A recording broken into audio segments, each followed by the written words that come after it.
So yeah, I just think that when we're thinking about astrology and how that can help us find our unique aesthetic, it's very important to combine the information that we get from astrology with lots of other, and whatever. If you don't like color season, you don't have to do color season or whatever it is, right? If you don't like Kibbe body typing, you don't have to do that.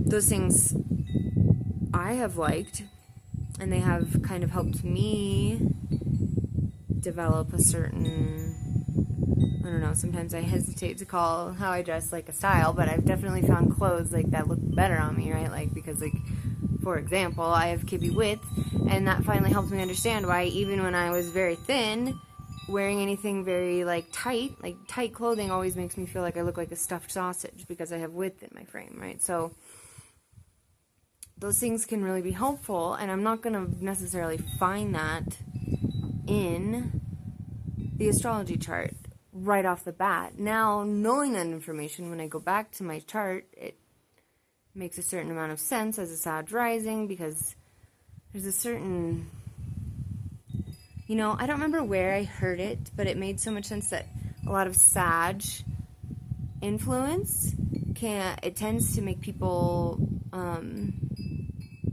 kind of have like a certain scruffiness to the way they look, right? They're not the most put together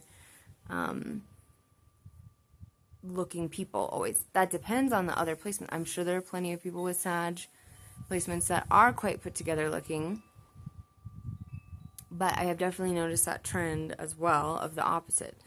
So because it also depends on your other placements and where Jupiter is placed in your chart and things like that, and Venus, of course. So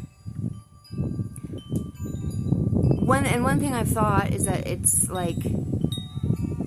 all of that stuff comes together in a way that is going to work with what you like. So that's another thing, right? And that is another influence of Venus, is what do you like?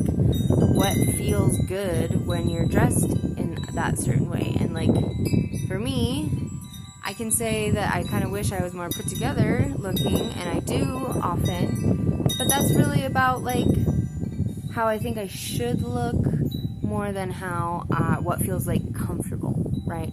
As a Venus in Taurus and then the Sag, that scruffiness or whatever tends to be more comfortable, right? I like wearing sweatpants. There's a lot of Venus in Taurus that is going to be more focused on being aesthetically pleasing, and that's going to be the most important to them. But because I have that different combination, being a little bit more relaxed, being more comfortable is more important to me.